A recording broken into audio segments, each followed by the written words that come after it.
Hello everyone, this is part 72 of What If Naruto Meets the Nine Tails Early, and I hope you guys enjoy this video and to like, to subscribe, to share, and check out the playlist, to see more comment down below. Now let's start the intro. They call me a god. They call me a god. They call me a god. Join my membership, the perks are great. It's in the description. Uzumaki Naruto, accompanied by Team Guy and Hinata, darted through the trees as they returned to Konoha after a special training session at the Namikaze fortress just north of the village. The focus of this special training, trying to find a way to temporarily insert Kurama into a special clone, allowing him to fight without going squish, as a Kurama clone would most likely be more durable thanks to the more potent chakra. However, despite trying, they were finding it incredibly difficult to move Kurama's consciousness to a clone. In a sense, it felt like Kurama's consciousness was intertwined with his own chakra. As Tsunade didn't want Naruto leaving the village without a Jonin escort due to potential Akatsuki activity, Naruto decided to bring Guy Sensei along, which of course meant Lee was coming. As Team Guy had just returned from a mission the other day, all members of the team had a few days rest, meaning Guy dragged them along for training as well. Naruto was also considering himself lucky as Hinata had not been assigned the mission she mentioned the other day, and since he had yet to take her to his dad's personal training site, he felt this was a perfect opportunity to do such. The two who were most impressed by the training ground were Lee and Guy Sensei, especially when Naruto showed him the training dummy room. It was amazing what those summoning and puppet seals his dad had placed on the dummies could do, and it wasn't long before Lee and Guy were running through the dummy gauntlet, as he called it, trying to see how well they matched up to Konoha's famous yellow flash. Surprisingly, the spandex-wearing duo managed to get to almost 640 before the chakra in the seals ran out and the dummies disappeared so their seals chakra could replenish itself. For reference, his father had bested all 1,000 dummies in the allotted time and Naruto knew Lee and Guy would be begging him to take them back one day. Tenten spent the majority of the time looking over the various sealing matrices scattered throughout the caverns, while also testing her metal against the dummy gauntlet, managing to reach 310 before the dummies ran out of chakra, thanks primarily to her rain of sharp and pointy things. As his challenge for the Lurafuga Elder was only a few weeks out, Neji was actually glad that the dummy gauntlet had distracted Lee and Guy to the point where he could work on a special project without interruption. Naruto and Hinata spent most of the time in the chamber with the subterranean lake. Hinata couldn't help but marvel at the cave, which had numerous crystal formations sticking out of the walls, reflecting the light generated from the illumination seals at the bottom of the clear lake. If it wasn't for the fact that Guy's team and Neji Nisan were just in the other caverns, this would be a great place for the two of them to sneak off for some personal time. Hinata went bright red at that thought while she watched Naruto when he stood in the middle of the lake, shirtless, while playing around with Biju Chakra. 4 years, it was coming up on 4 years since they first got together, and to say that she hadn't started to think about Naruto in a more intimate way would be a complete lie. Speaking of things coming up, Naruto-kun's birthday was maybe a month or so away. What should she get him? Still, while having time to train was nice and all, what he really wanted was a good mission. Kakashi-sensei, Sakura, Sasuke, and Sai had left on a mission the other day. Apparently, Sasuke got a message from his summons in the southeast of the Land of Fire. Something snake-like had made a nest near Bakenako's fortress, and the four of them were tasked with an infiltration mission to discover the intentions behind the cat's new neighbors and, if necessary, exterminate some pests. The odds of Orochimaru being at this particular base were slim, but eliminating his bases was high on Tsunade's priority list, so she dispatched the 3 ex-Anbu members of his team with Sakura's medical abilities backing him up. Naruto knew the mission would do good for Sasuke in particular. Ever since Kei Itachi a month ago, Naruto could tell Sasuke was still fighting with his emotions.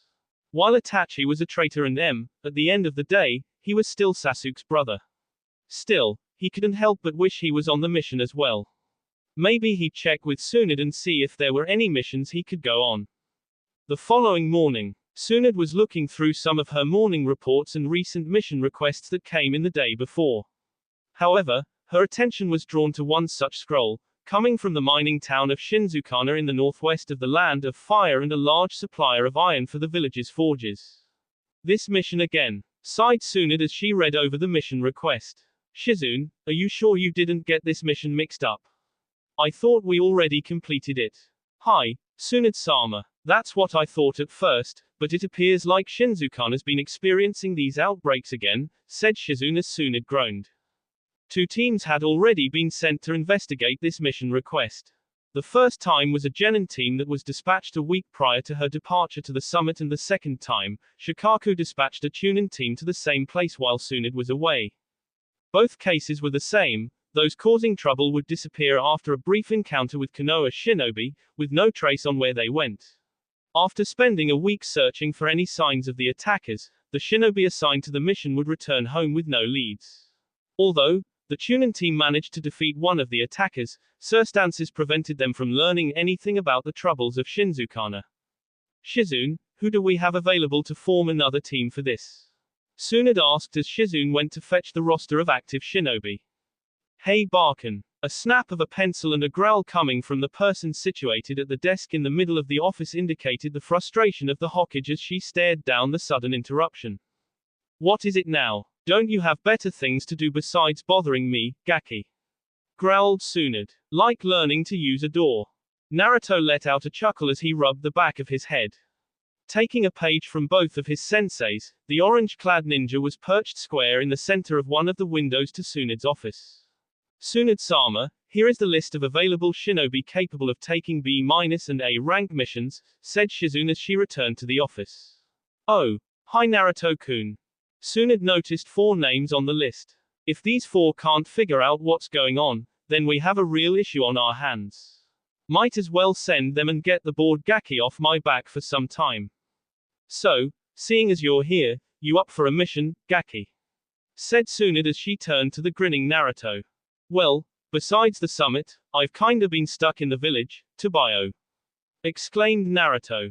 Good to hear that, cause this mission has your name written all over it, said Tsunade as she unsealed the scroll containing the mission details.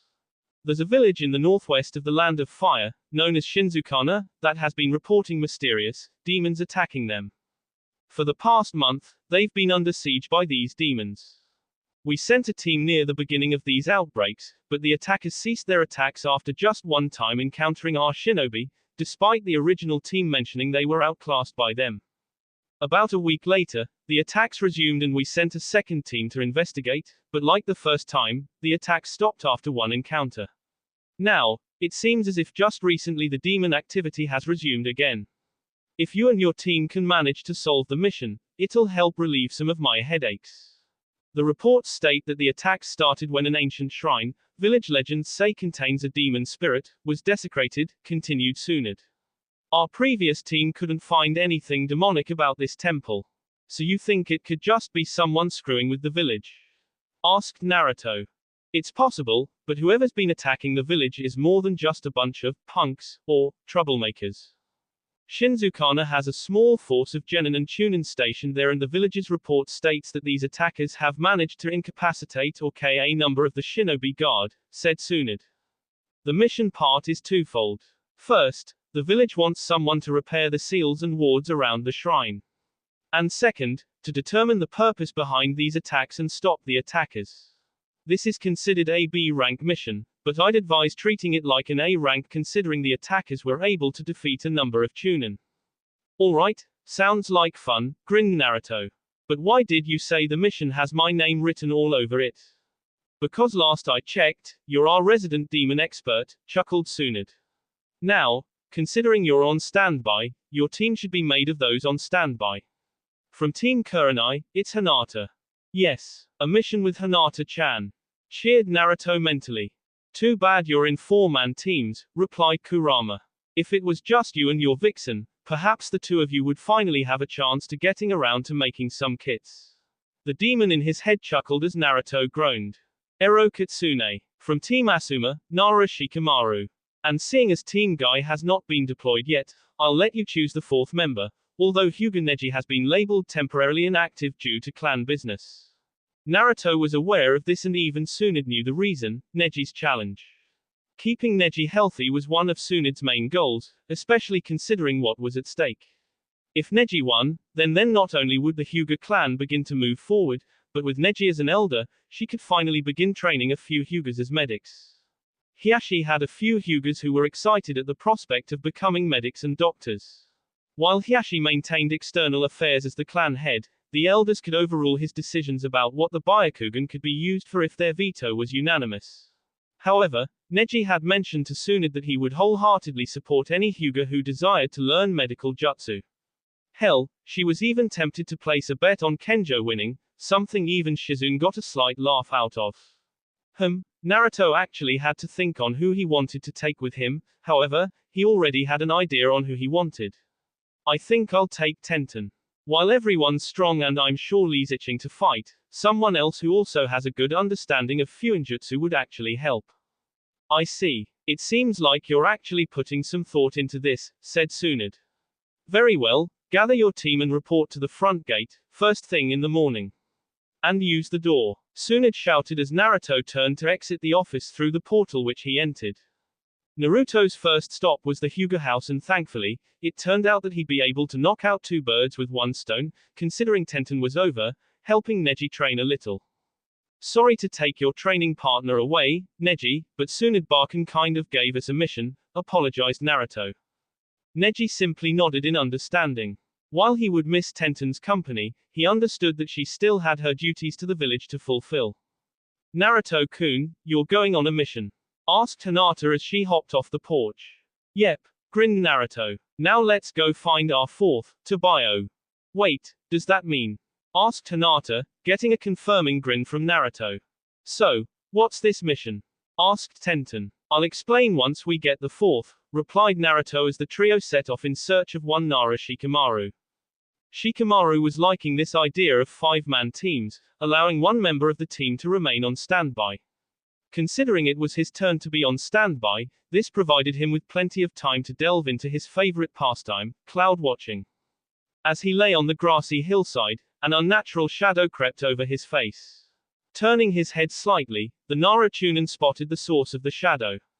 Troublesome. Konoha Gates, the following morning.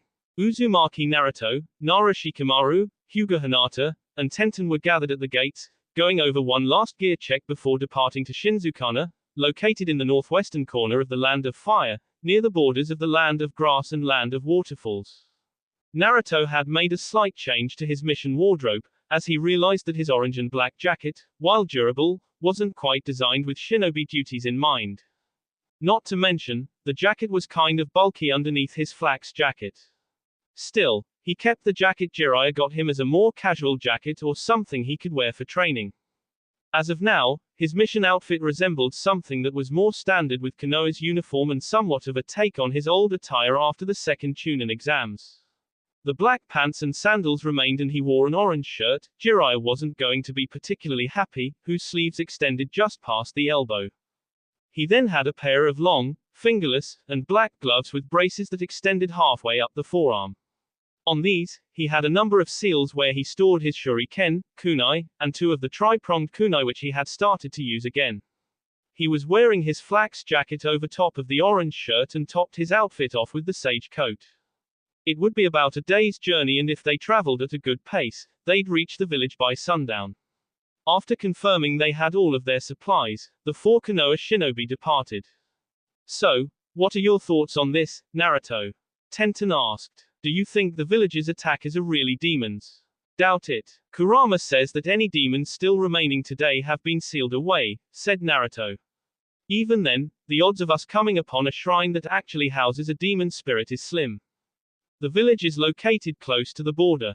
It's more likely that these attackers are enemy ninja from Takagakure or Kasagakure, said Shikamaru. Ever since we took in Fu, our relations with Takagakure have slipped, and Kasagakure, while technically allied with us, I wouldn't call them allies. They've become more troublesome lately with regards to operating outside of their country. But to think either of those villages would operate in the Land of Fire without the knowledge or permission of Konoha? Asked Hinata. This is normal. Other villages will push into foreign territory in order to test the strength of foreign villages.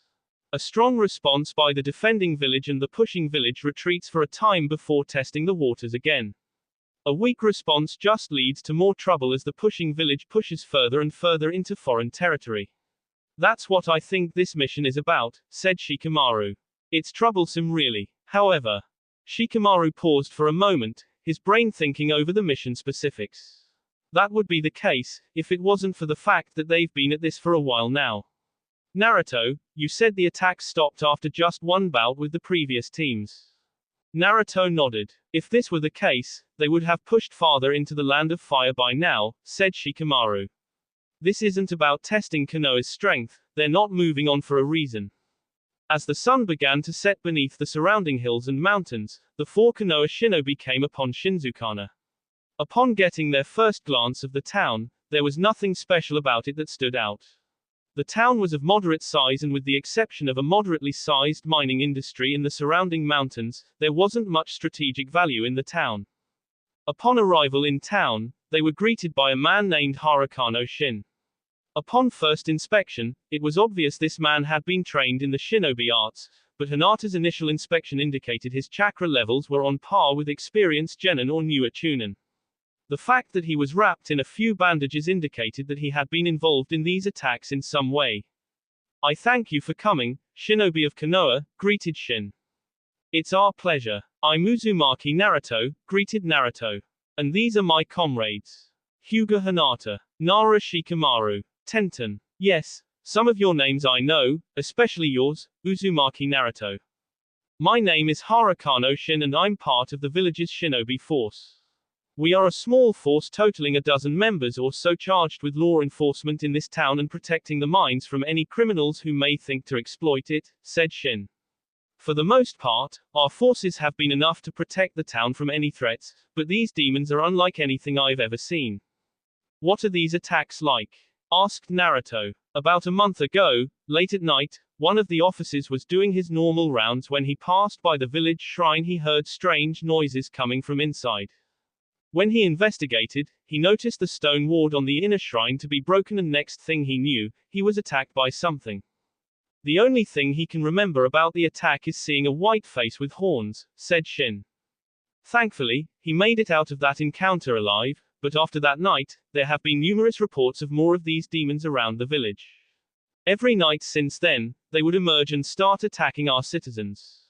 Most of them got off with some minor injuries, and it didn't appear like they were actually trying to kill anyone until the village's shinobi forces started to engage them. Since then, our numbers have been reduced from 14 to 6. All 8 of those were amongst our strongest and are what you'd call chunin in terms of skill. And what about this previous teams that Konoha sent? Asked Naruto. They encountered the demons once and the later team even managed to defeat one. After this, the rest of them disappeared and didn't return, said Shin. However, after waiting for a few days, the demons didn't appear again, so it was determined that they were warded off. Just a week ago, their activities resumed. I got these injuries a few nights ago trying to evacuate a few citizens to the town hall where we can better protect them at night, but Captain Morso was killed during night. What happened to the demon that was defeated? Asked Naruto. That's the strange part. Once the demon was killed, it just vaporized, turned to dust, explained Shin. The only thing that remained was its head. Where is this head? Asked Naruto. We left it by the shrine. For the past few days, the village elder has been placing wards around the village, but they've done nothing. The only place that it seems like they won't attack is the town hall, said Shin. I see, replied Naruto. What are your thoughts, Shikamaru? Troublesome, muttered Shikamaru. Konoha, what is it you have to report? Asked Tsunade, an Anbu operative standing in front of her. Our agents operating in Iwagakure have reported the disappearance of the Yonbi's Jinchuriki, reported the Anbu. It happened almost 2 weeks ago. A massive explosion rocked the main square just outside the Tsuchikage's tower, just after Roshi of the lava style exited the building. After that, there was no whereabouts of the target's location. All that remained was a large crater where the target once stood. Tsunade groaned. This was not good news indeed. From the sounds of it, Akatsuki launched an attack on Iwagakure and snatched the Yonbi from the middle of the village, similar to what it had done in Suna. Not to mention they had timed their attack to coincide with the summit, ensuring the most powerful ninja in the village, the Tsuchikage, would be absent. Onoki had made a grave mistake for refusing to bring the Jinchuriki of the Yonbi, and now, Iwa was paying the price. Anything else? After that, Iwa appears to have greatly increased its security and has begun its own measures to hunt down those behind this attack. Our operative had much trouble getting this information out, which is why it took so long, said the Anbu.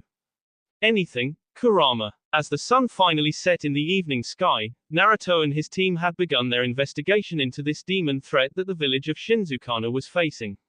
While Hinata and Tenten had taken up a high position atop one of the village's towers, Naruto and Shikamaru went to investigate the shrine, wanting to determine whether or not the shrine had anything to do with these attacks or if it was merely a diversion. No, even if there was something demonic within this shrine, I'd be able to sense the residual energy.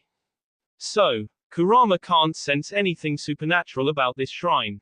And as I take a closer look at these seals surrounding the shrine, I can tell they're not real, said Naruto. Figured as much, said Shikamaru. The Narutonin reached into the shrine to pull out the head that was supposedly the remnant of the demon from an earlier attack. It definitely had some weight to it and the head felt very clay-like to the touch. It wasn't hollow, but that didn't mean it was the same material all the way through as Shikamaru examined the base of the N. Naruto, can you see the top layer off, but very carefully? Shikamaru pointed to the base of the N, showing Naruto a distinct change in material maybe a centimeter in. It also looked as if the two materials weren't fused together, but the geometry of the head made it impossible to move the two materials independent of one another. Nodding, Naruto took the head and pulled out his tri-pronged kunai, laying it against the side of the head and channeling just enough wind chakra into the knife so that the blade would see into the stone the distance Shikamaru asked. Even Tsunade would be proud of the blonde as he made the C along the coronal plane of the head. It was a clean C2 and as Shikamaru felt he could now remove the outer layer of the head, what laid beneath startled him, a human head made from stone. Damn, I figured as much, groaned Shikamaru as he examined the head and what appeared now to be a mask.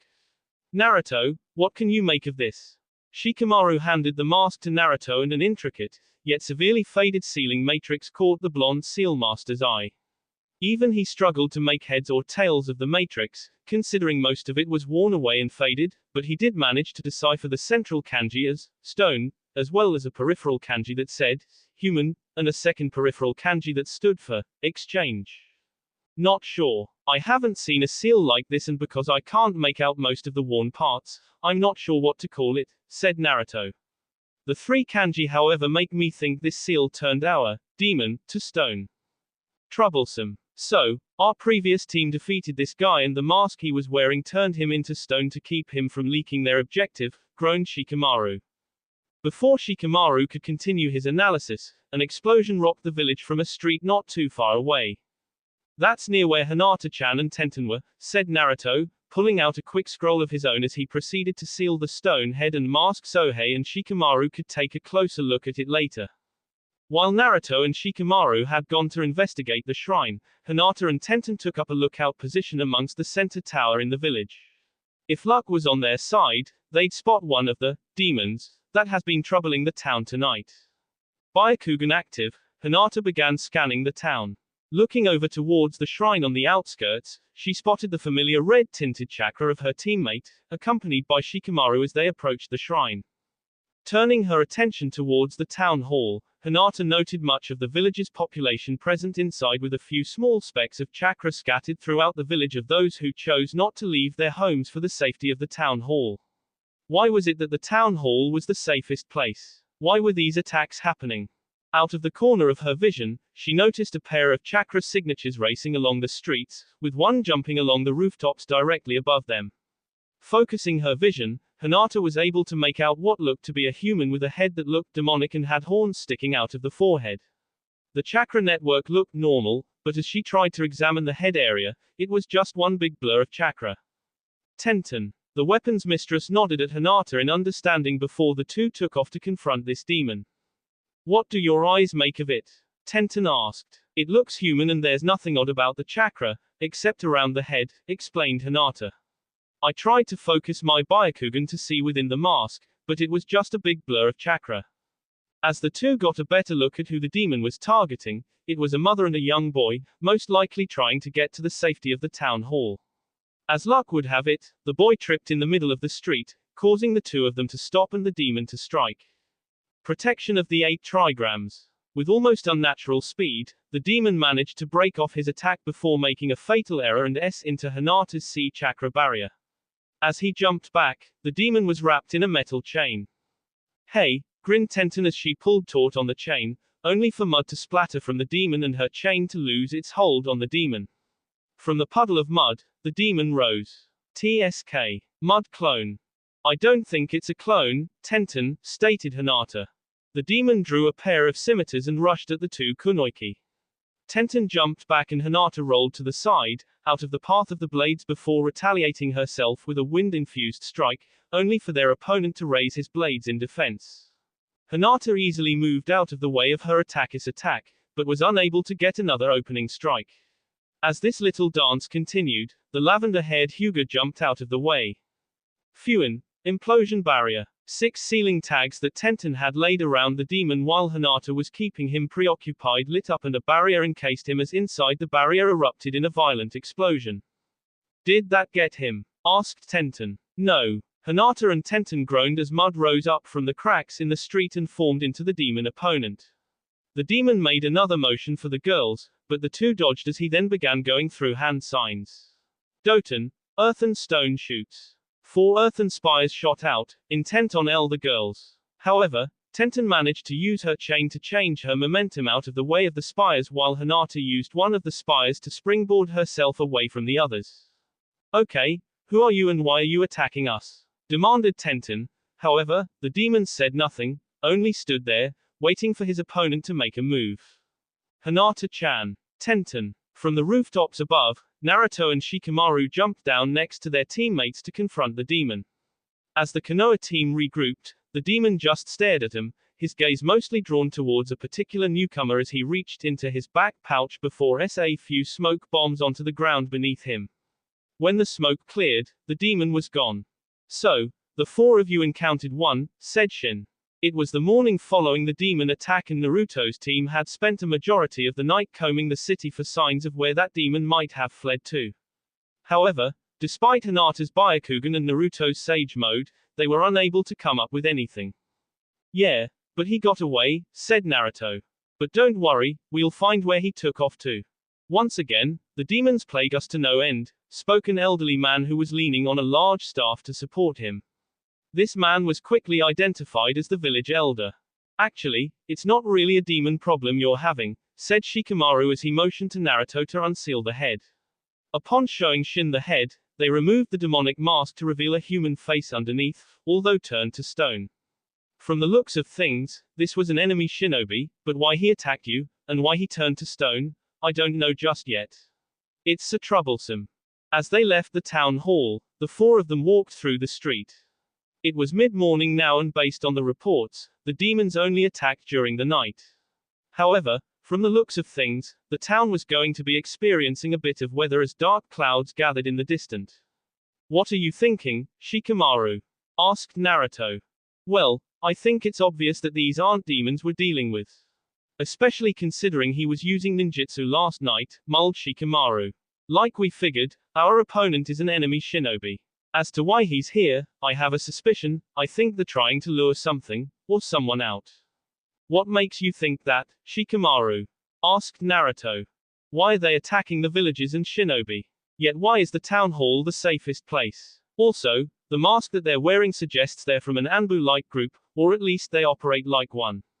Think about it, continued Shikamaru. Why did they stop their attacks twice after our shinobi encountered them in the past? I see, said Hinata. Shikamaru nodded. Hinata's team was a tracking team. Of course she had some experience on how to trap and catch an opponent. If my team was setting a trap for our target, but we caught the wrong thing, we'd reset the trap, making the necessary adjustments to better catch our intended target. So, these attackers kept disappearing because they didn't encounter the person they were targeting. Asked Tenten. Yeah. They'd disappear until the previous team left before they reset their trap, said Shikamaru. And the villagers, the bait. From what I understand, these guys are strong and could overpower the villagers easily, said Shikamaru. However, they're leaving them alive. Why? To give Konoha a reason to keep sending more teams to investigate. The first team was sent after a few civilians disappeared. Konoha then received a C rank request and an appropriate team was sent. However, after that team left, they began attacking and K the genin in the village force. Konoha was then sent an updated B rank request. But apparently, that still wasn't enough. They then K the chunin of this village, forcing Konoha to upgrade it to an A rank mission, meaning the person thereafter is of at least jonin skill. Any thoughts on who they're after, Shikamaru? Asked Naruto. I need to think on that a little more, said Shikamaru. I see. It's probably best then if we get to the inn where they gave us a room and rest up. If we're going demon hunting tonight, we'll need all the energy we can get, suggested Naruto. Both Tenten and Hinata agreed and Shikamaru wasn't complaining. This would give the strategist a chance to think over the specifics behind this mission a little more. That afternoon, a storm had passed over the town and by the time Naruto's team departed the inn to resume the investigation, the worst of the weather had passed, but a light rain still continued to fall upon the darkened town. They had made sure to get everyone to the town hall tonight as they didn't want anyone else to draw the attackers' attention. Shikamaru knew why they weren't going after the town hall. If they just K everyone, then there would be no reason for Konoha to continue sending team, meaning that whoever they were targeting wouldn't show anything around the perimeter. Hinata-chan. Hinata had taken up a position near the center of the town, placing the entirety of the town and some of the surrounding areas well within range of her Byakugan. Earlier that day, Naruto, Tenten, and Shikamaru had gone to work constructing a number of traps throughout the town. The four of them regrouped on top of a nearby building and began discussing the mission at hand. Spill it, Shikamaru, something's been on your mind this entire day, said Naruto. Have you figured out who they're targeting? Shikamaru took a deep breath. I think so. The person they're targeting is obviously jonin level in skill if they've sent the message that they can easily K a chunin level opponent. Furthermore, why disguise themselves as demons and why desecrate a shrine that was rumored to have a demon spirit sealed in it, even when you told me it was all fake? You bait the trap with whatever has the best chance to flush out your target. Once I thought about who in our village could actually do something about a demon, the list of possible targets shortened. A crack of thunder echoed through the night, indicating the arrival of another storm. You're on that list, Naruto. Another bolt of lightning lit up the darkened sky and that flash of light was enough to confirm Shikamaru's suspicion. All around them, dozens of the demons were perched upon the surrounding buildings. What? Gasped Naruto. How didn't I sense them? If they were targeting him, negative emotions sensing ability should have warned him of their presence. And Hinata had scanned the outskirts of the village just earlier, nothing out of the ordinary coming up. How did they get the jump on him like this? Everyone's eyes widened at the sight as they took in sight. Dozens of white-faced, dark-eyed masks stared down upon him as Hinata activated her Byakugan, trying to make out the idini of their attackers. Just like the solo demon, she could make out human chakra flowing through their B, but when she got to the head, it was just a big blur. All around, the demons pulled out kunai with explosive tags attached and threw them at the base of the building where the Konoha team was standing. In a flash of fire and noise, the base of the building exploded and the ground supporting it crumbled away as the four Konoha ninja were cast into the dark maw of the earth. To be continued. That will be all for this video. Be sure to like, subscribe, share, and comment down below for more videos. Goodbye.